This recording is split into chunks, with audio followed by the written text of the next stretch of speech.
I'd like to introduce Mr. Bob Catter onto the stage. Good on you, Bob. Not many people know, but Bob is a rider. Yeah, good on you, Bob. Thanks for coming too, Bob. In the Anzac. Oh yeah, man. Yeah. Good on you, Bob. Yeah.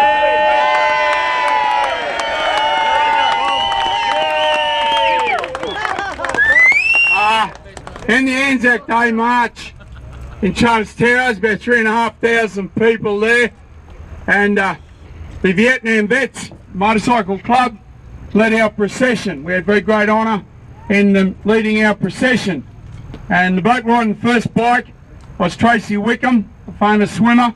She's 4 times Australian world champion, and she, as a matter of conviction, did not go to the Olympic Games.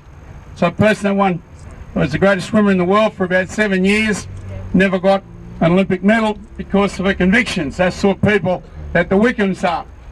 Anyway, her father was on the front bike, and he had a big leather jacket on. In the back of the big leather jacket, he had a Eureka flag, and underneath it was written these words: "When oppression becomes law, then resistance becomes duty."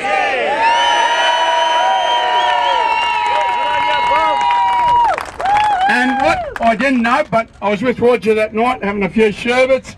By the way, he's a big corporation man. He's very well off person, very prominent person in Brisbane. And I said, Roger, where did you get that saying from? When you went past, the whole crowd exploded into applause when they read what was on your jacket. And he said that was written under our flag at Eureka Stockade. Fight for your freedom. And for those of you that are prepared to stand up and fight for freedom, for those of you prepared, and that's what's going on here. That's really what's going on here. There was another big sign at Eureka Stockade, and it said, "Everybody dies, but not everybody lives."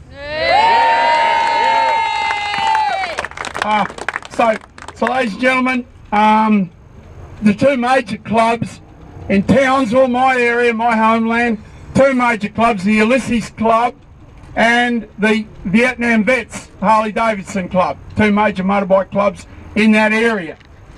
Ulysses Club comprises mostly specialist surgeons, most valuable people on the planet, you know, and the other club are the Vietnam Vets that they fought and they died and they came home and they died and they came home and they were very shabbily treated.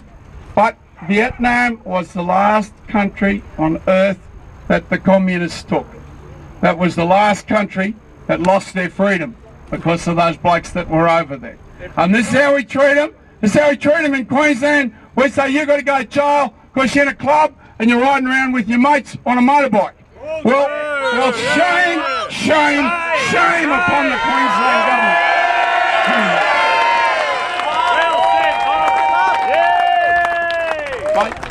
May the good Lord and His blessed Mother ride with you all. Ride with you all. Well said. Good on you, Bob.